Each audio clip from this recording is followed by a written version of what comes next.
So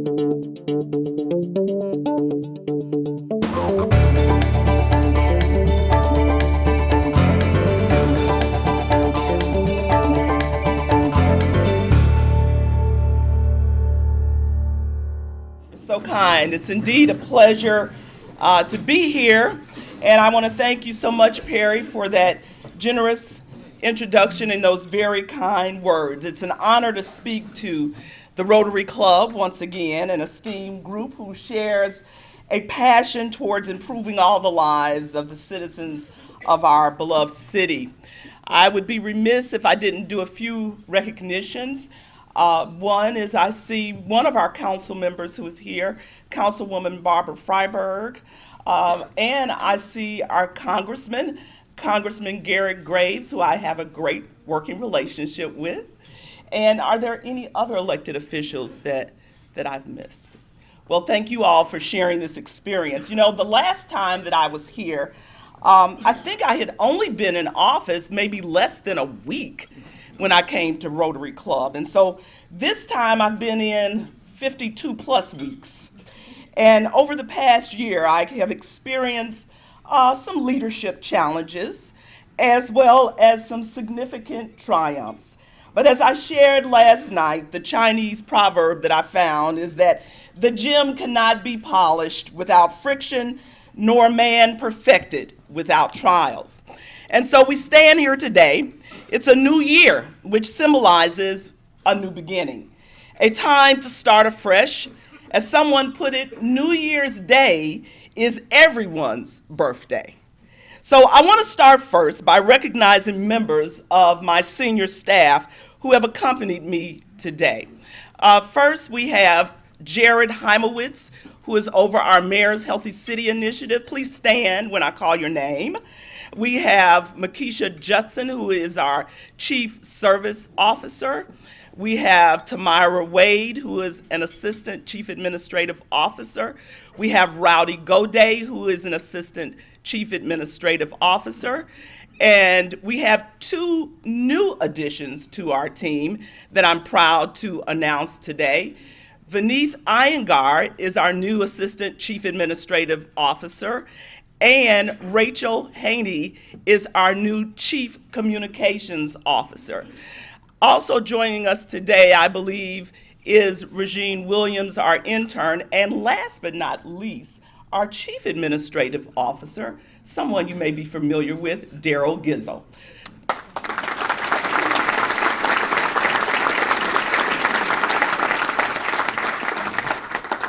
And so last night, I highlighted a number of accomplishments from my administration's first year in office, and I also took the opportunity to lay out goals for the coming year in a number of different areas, including flood recovery, public safety, economic development, quality of place, arts, and entertainment.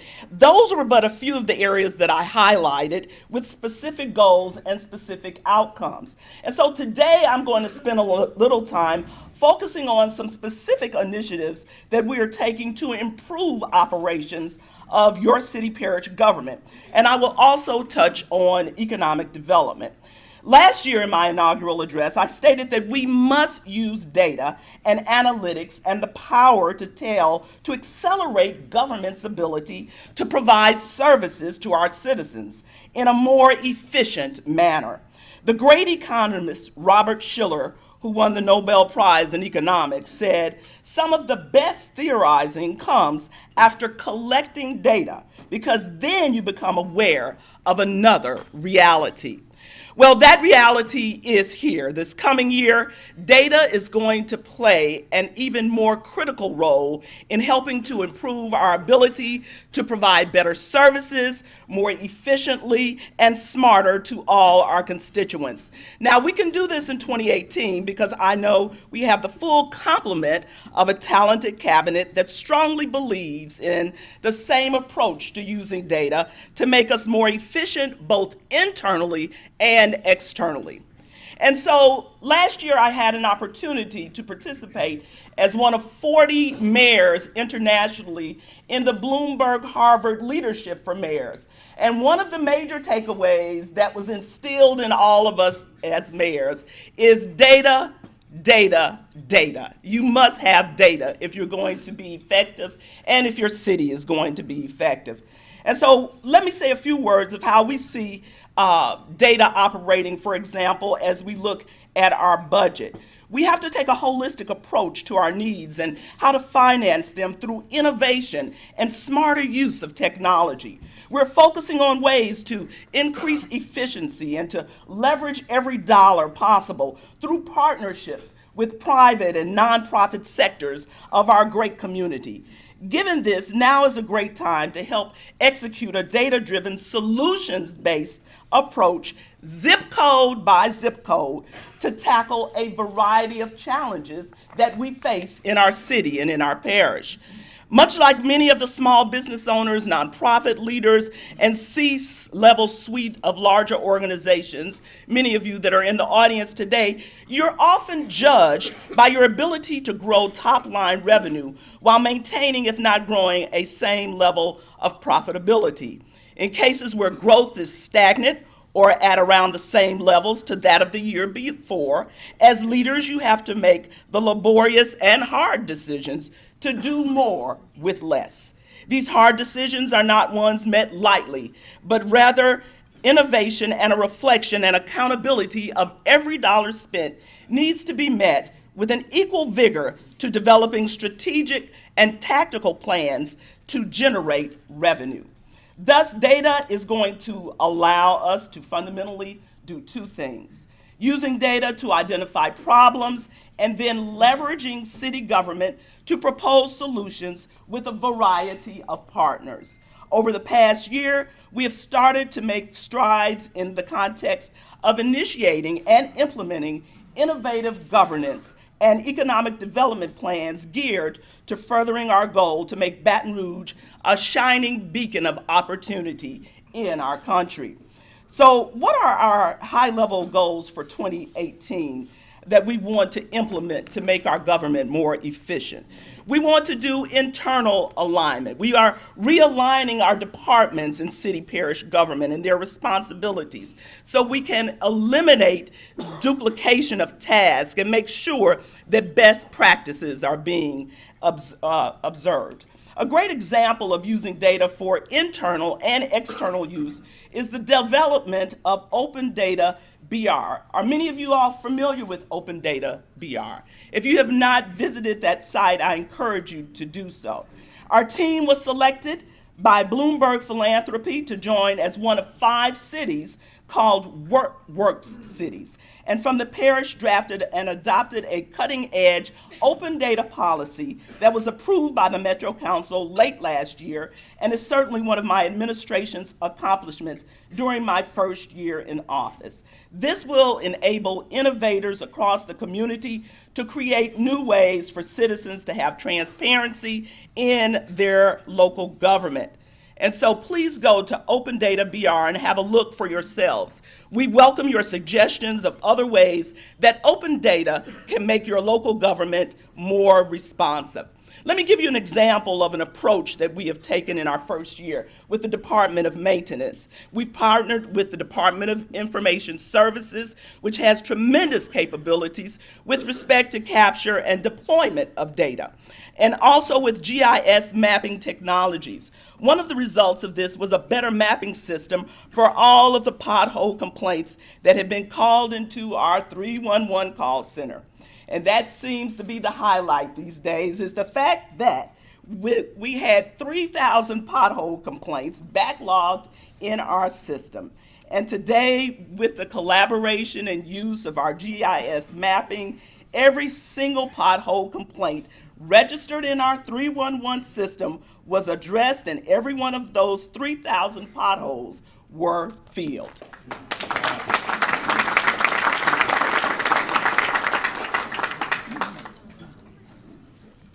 I know we still have some more that are coming up, but we got rid of those that were in the queue. Those are out of the queue. Now, let me share this with you. In the coming year, we're going to utilize the same approach and use technology to create a mowing maintenance map app that will show the time and dates, the right-of-way areas which have been mowed and which have been maintained. And so what we're going to do is post this map on our website for citizens to access and view. And then we believe that by creating this use of technology, we'll be able to better track our crews, our contractors performing mowing maintenance, and we're also exploring this type of approach for street sweeping and litter removal, again, both to communicate better to the public how and when these activities are occurring, and also to better track and record them. I want to talk a little bit about economic development. Through the partnership with the Baton Rouge Area Chamber, we have an expectation of excellence for economic development in 2018. We want to continue to diversify the parish economy and support the ongoing resurgence of manufacturing jobs in the capital region. We saw progress already with the opening of the Center for Coastal and Deltaic Studies at the Water Campus, transforming the old blighted city dock into a world-class center for research, design, and engineering for coastal and water threats around the globe. And I can tell you that I have spoken at least at 3 conferences outside of Baton Rouge, and that has been the topic of my conversation, the water campus that we have here in Baton Rouge, and how it will indeed gravitate and be a stellar center for economic growth and development in the study and research of water. We should also have an expectation of excellence when it comes to our community's appearance. The quality of place and appearance of our parish matters. And that's why I launched this year in partnership with Bragg DOTD and the nonprofit Keep Baton Rouge Beautiful, a corridor beautification initiative. And I hope you've had a chance to drive College and Perkins intersection, where we focused on beautification efforts in that highly visible, highly traveled area. We deployed 40 state and parish crew members to that corridor on a single Saturday, cleaning litter, removing broken concrete, repairing curbs and sidewalks, removing illegal signs, and cleaning out drainage ditches. And we will be in the northern part of the parish within the next few weeks. We will continue these efforts moving forward. I continue to be committed to seeking transportation solutions. Now, since the Better Transportation and Roads program did not make it on the ballot, I know I would have had one vote right here. I have directed our staff to create and advance a traffic remediation plan. It will include techniques as exemplified by the U.S. Conference of Mayors on Infrastructure. My team and I will also create and present to the Metro Council this year a traffic flow improvement plan for the streets under our own East Baton Rouge Parish control, including the new 90-plus miles coming to East Baton Rouge Parish. In summary, this year's set, we're going to have some bold visions and we have some bold goals. Rotarians, you have impacted generations with your 4-way test.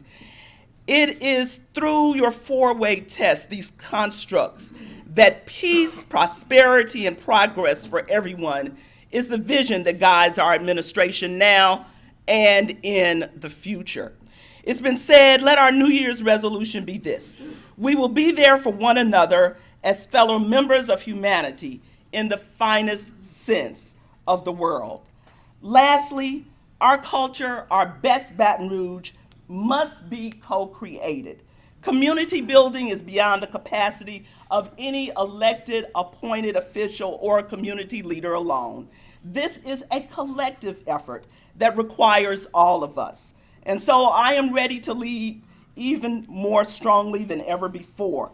I extend an invitation to all who are willing. Let's begin today to build the Baton Rouge that we all aspire to. The Baton Rouge that our children deserve, the Baton Rouge that generations to come will be proud of. A Baton Rouge and East Baton Rouge Parish of peace, prosperity, and progress for everyone. Thank you so much.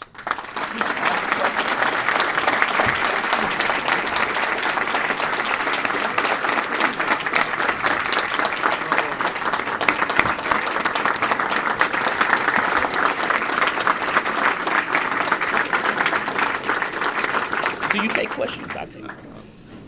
So last year we didn't have any questions, and this year I tried to get through my message so we would have an opportunity for questions. And I will take a few questions from the audience now.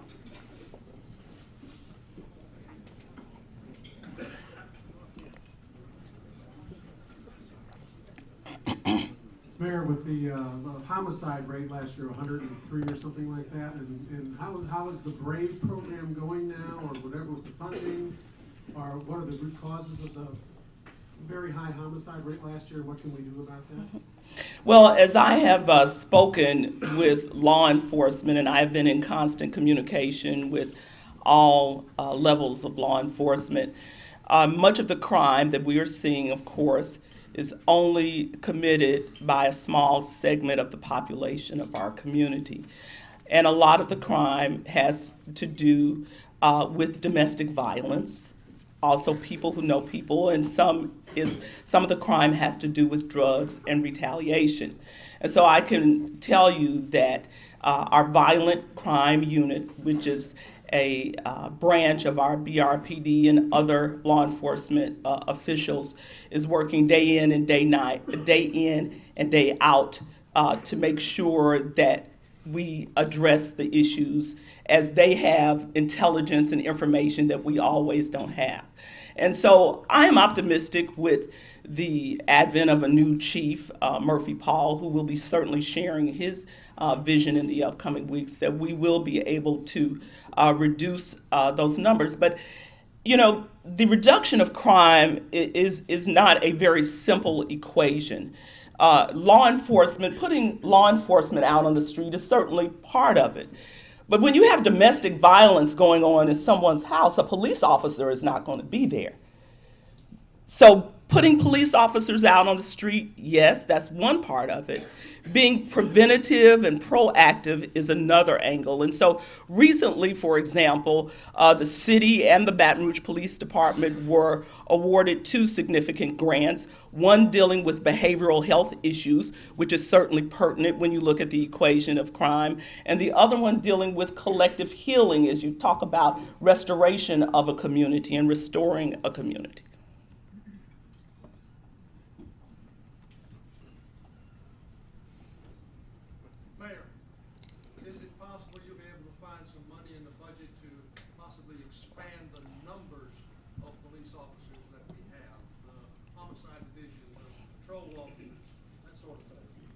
Not in this year's budget. What I have done in this year's budget is that I have enlarged the academy. You know, we just put our budget out. And so historically, we were set up to have one academy of 35 new cadets. I increased that number to 2 academies. I also, last year, set up another post-certified academy to put additional officers out on the street. And so in our present budget, we're working, of course, one of the goals, you heard me talk about efficiencies. And one of the goals that my finance department is working on is looking at how we can certainly elevate the salaries of entry-level Baton Rouge Police Department officers. I am totally committed to law enforcement. I'm totally committed to public safety in this community. As I said in my presentation today, I believe that in everything we do in city parish government, we have to look at efficiencies. And we have to look at the data as well, and that should drive the decisions that we make. Mayor Broome. Yes. What kind of investment is being made by the city in behavioral health remedies? We just put some additional money in this year's budget to help collaborate with the Bridge Center for Mental, to address behavioral health issues that we have in our community. You know, as we talk about what is going on with crime, a lot of the crime that we see and witness in our community is also directly connected to mental health issues. And so making sure that we have, for example, the establishment of mental health courts that can help a population go through that process, and we can minimize the ability of folks with behavioral health issues to be out on the street is a very significant part of the equation as we talk about public safety and the well-being of our community.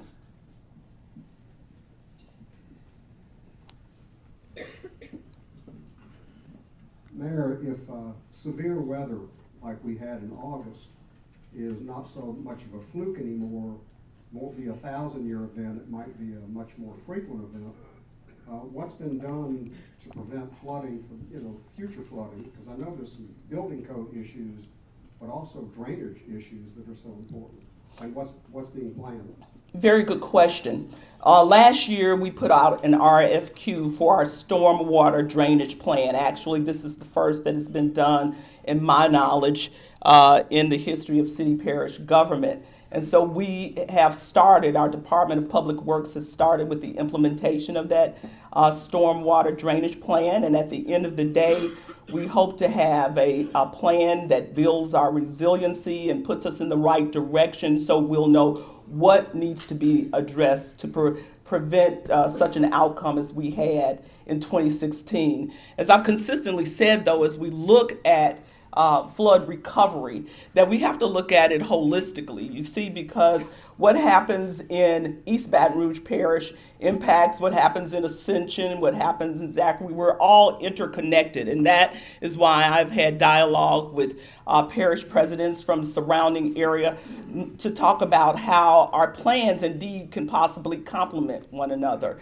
Right now, Ascension Parish is in the process. In fact, they were ahead of us in terms of starting their stormwater drainage plan. And so we are collaborating as we move forward. But certainly I believe that our stormwater drainage plan will certainly give us a roadmap to address those issues as we move forward in the future.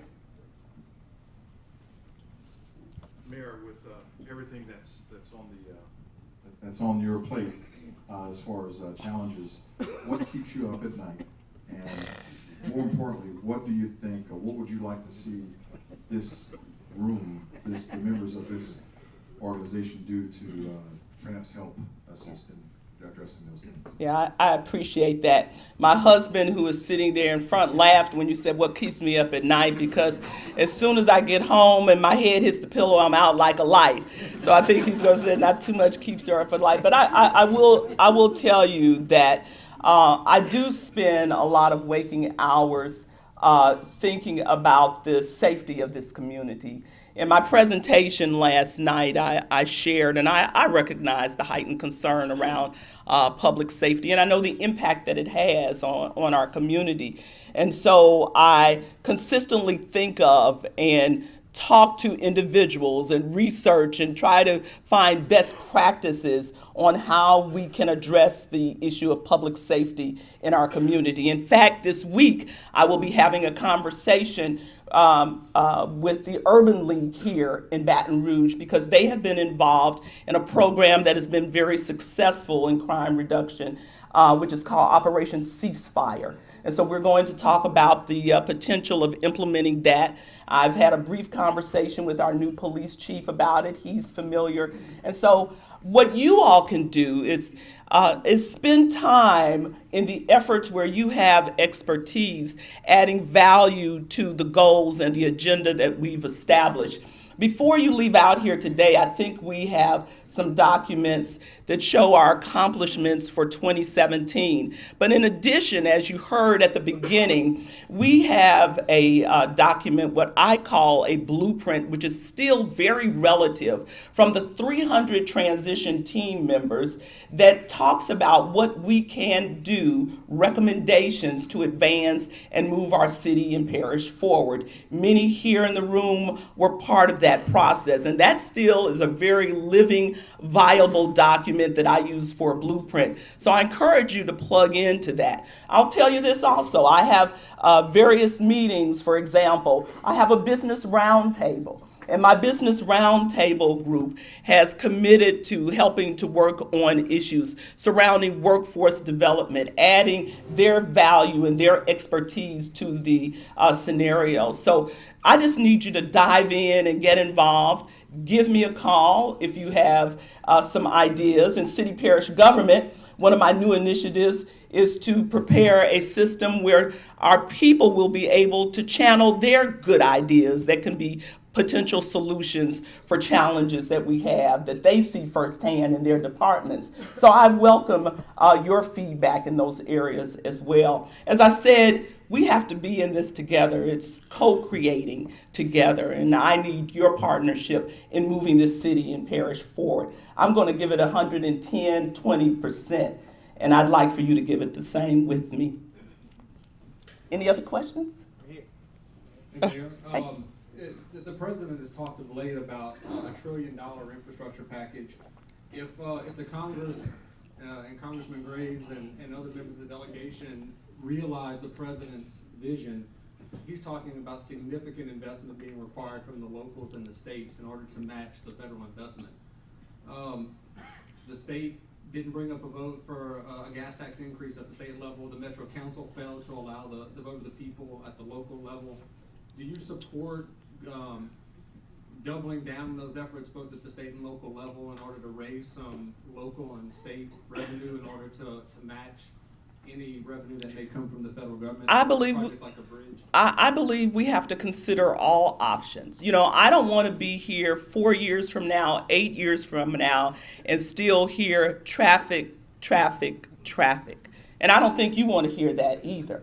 And so we're going to have to take some bold steps to make sure that we move forward to remediate the issue of traffic that we have and to elevate transportation in our community. So I have to be open to that potential. And I would hope that I could get some partners in that process as well.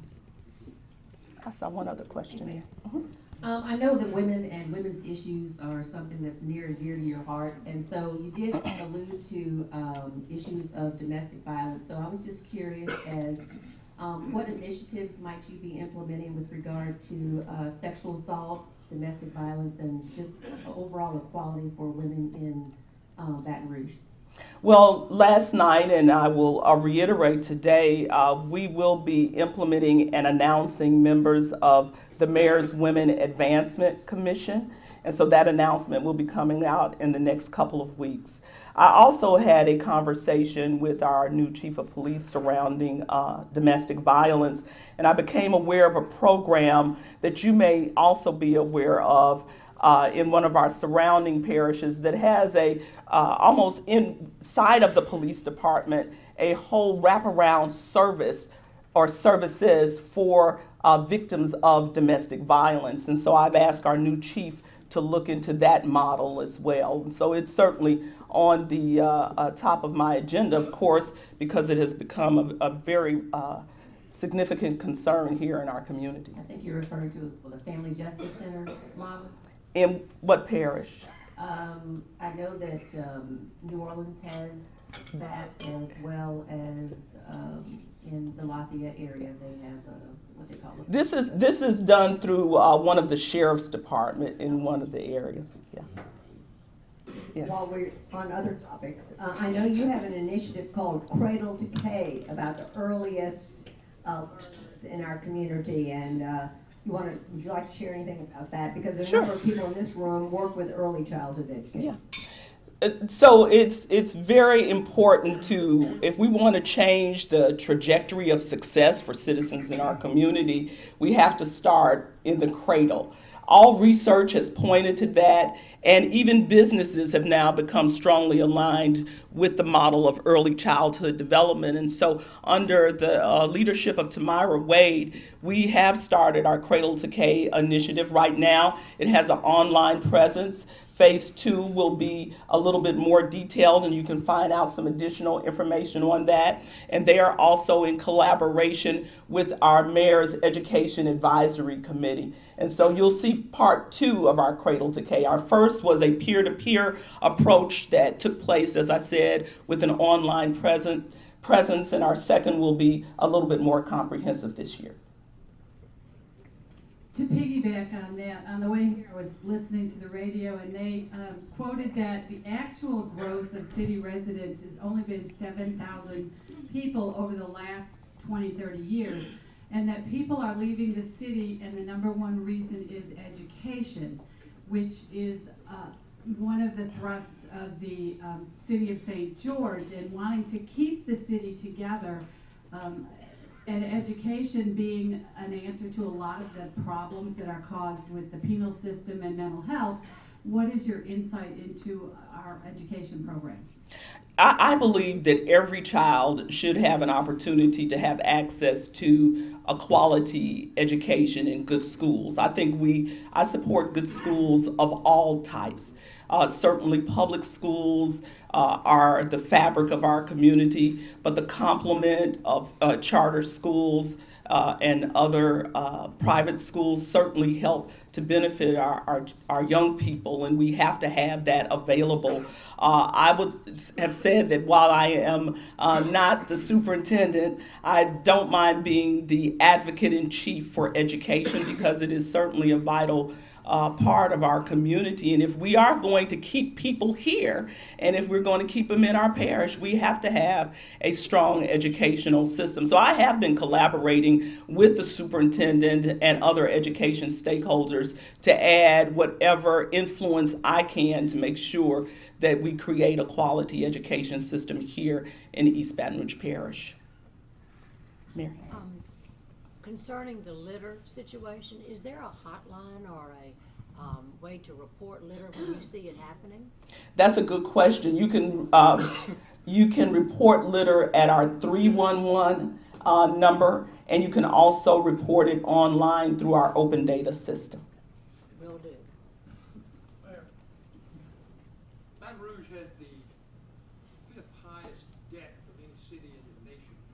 And you've spoken to efficiencies and how to make things work better. But how are we going to get past that? You know, I've heard that quote, and my people tell me that quote is a little distorted, this fifth highest debt. And I'll be glad to give you a sidebar on that a little later and talk to you about that. But it goes back to the same theme that I had earlier, is that we have to be efficient. We have to see how we spend our dollars. I have been here 52 months, not 52 years. And so in the past year that I have been here, we have been working to operate and look very closely at our budget and see what we can do to make sure that efficiency remains a priority. Yes? What are your two top priorities? My two top priorities right now are flood recovery and public safety. You see, as someone who just got back in her home in October, and who still receives constant communication from people all over our city and parish, it's vitally important that we make sure and do whatever we can to provide the wherewithal for individuals to get back in their home. And of course, the issue of public safety with the advent of violence that has taken place in our community is certainly a priority. You said top two. I usually don't operate from a top two scenario, more likely a top five scenario, but those are my top two right now.